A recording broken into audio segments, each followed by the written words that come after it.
Hey fellow Vault-Dwellers, it's Angry Turtle, and welcome into another episode of Underrated Weapons.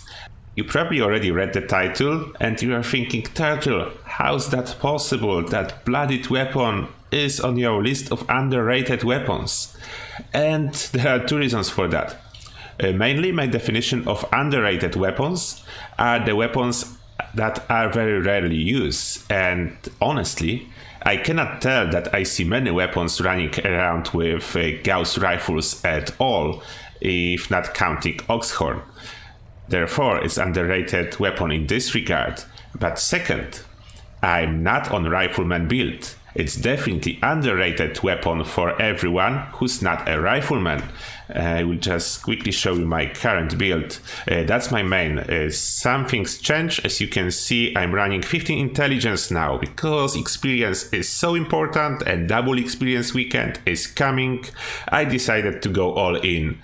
I will be farming this experience, especially that I don't have at this moment too much time to farm. Then when I will jump in to farm experience, I want to squeeze every single point of experience from every hour I will be playing. And with 15 intelligence, there is not too much room for damage related perks and build, plus my perception is only 3 and I'm not going for a rifleman. I'm not going to spend my level ups for respec. And I still want to be able to use some efficient range weapons. And here we go with this Gauss rifle. Say something about mods. I choose true shielded barrel and true stock. That for hipfire accuracy, especially that I have a mutation twisted muscle that reduces my accuracy. With those mods, as you can see, my accuracy is still really good.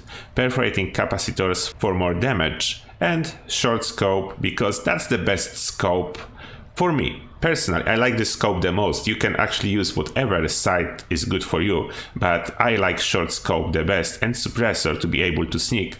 You probably notice as well that my agility is like 6, but that doesn't really matter too much. I plan to use mix of unyielding armor with +1 intelligence and shadowed mods. At this moment I don't have it in here yet, I need to take it from the mule. At this moment I'm still running my Secret Service armor, but it's unyielding, that's the important part. Unyielding means that I'm sneaky enough.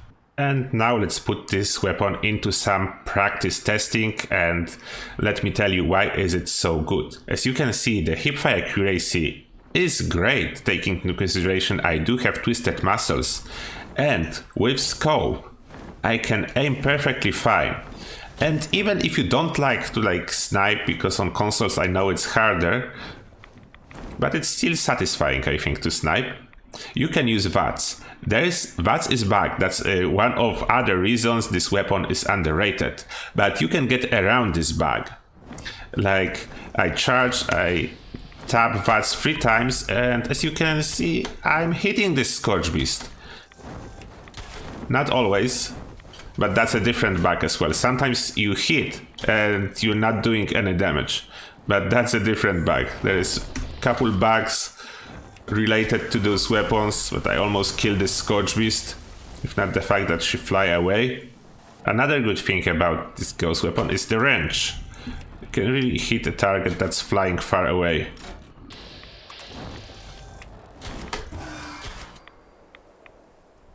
Finally.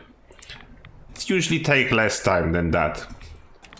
And the good part is the accuracy. Accuracy with such a range in VATS for the character that have just 3 perception is great. Although I know I'm bloodied and I have all those bonuses with unyielding, but that's exactly why I'm using unyielding. I need those stats. I don't even need perception, I need intelligence for more experience. Another really good thing about this weapon is the fact that I basically have only nerd rage from damage boosting perks. Let me show you one more time. Damage boosting perks, there is nothing, not even concentrated fire under perception, because I need night person to get even more intelligence during night and more experience. Therefore my damage boosting is only nerd rage. And there is no demolition expert, and there is a reason for that. Even though on weapon card when you actually use demolition expert, it showed that you will do more damage. In practice, there is like no difference. And as you can see, when I'm using Gunfu, then basically the time required to swap from target to target is perfect to let me charge the weapon. Then I'm actually not losing anything.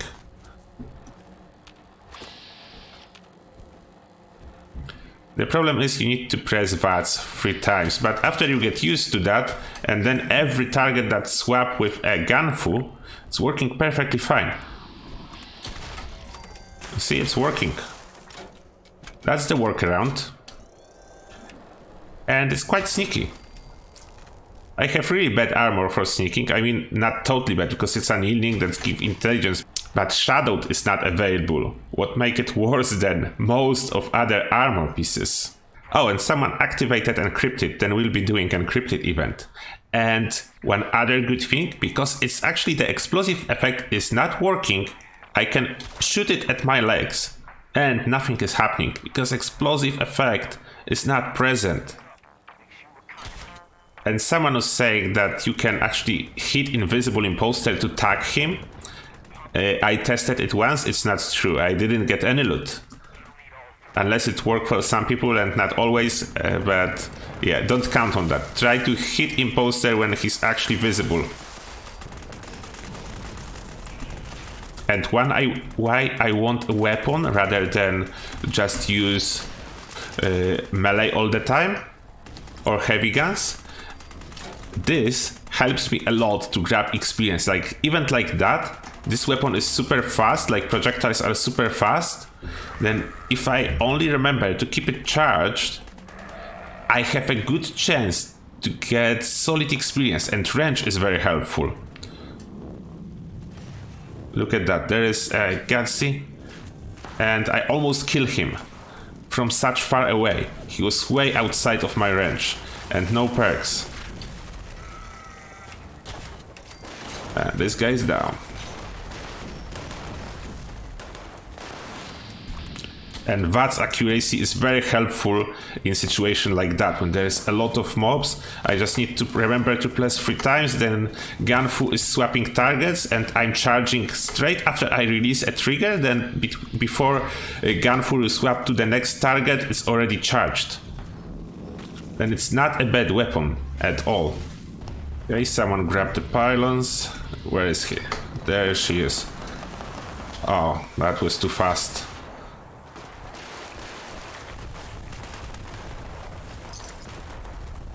But I was able to hit once, and that was enough to target. Nothing good though. And at the end, let's test it on ghouls, and in the meantime I will tell you for who I can see this weapon most useful.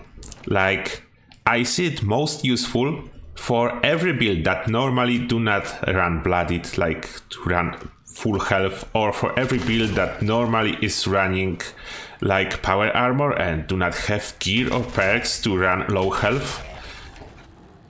Then basically with this weapon, regardless of the build, if it's melee or whatever else, you have enough damage to go and kill everything basically in one shot. Ammo is not too expensive, and you can grab whatever pieces of unyielding set to boost your intelligence. It absolutely doesn't matter what kind of pieces you will get. As you can see, my gear is not sneaky, I don't have high agility or whatever, I just have a sneak perk. That's basically all I have. And hip fire is great, and it's not so slow as some people think. This weapon is not slow, it's killing rather fast. The only downside is small magazine capacity, but you can live with that. It's not too bad. Just after killing a couple, always remember to reload, because there is only 5 bullets. And why I said that it's mainly for people not spec, either for sneaking or for tanking at low health with unyielding, it's because it's very unlikely that anything will hit you. As you can see, this weapon is very silent. The sneak from unyielding is perfect, and if you are on a team, you have additional boosts from herd mentality that I advise to use, whatever your build is, and if you play with a team usually or not, because it still works even if you are solo. on your own team. At least this one, herd mentality, not everything. This one is working. And that's it. Bloodied Gauss Rifle. Underrated weapon that's actually great. And it's not for riflemen. It's actually great for everyone else. Definitely let me know if you see this weapon being useful for you or not. I definitely see it useful for my character. Not every character. Like, for my commando is totally useless because commando is already doing great with a fixer. Regular rifleman is already doing great with a fixer on a handmade. But this character that is strength based with 15 intelligence, focusing on heavy guns and melee, is doing terribly with the fixer. It's using a lot of ammo, cannot one-shot anything with the fixer, even with a bloodied fixer. Therefore, the Gauss Rifle is actually a better choice for me. Plus, Gauss Rifle have better range and better VATS accuracy. Even with relatively low perception, I can snipe all those Scorch across the fissure side without running after them, what saves me a lot of time. And that's the reasons why I see this weapon very useful. And that's it for this video. I hope you guys enjoy it. And as always, thank you a lot for watching. And see you guys in the next one.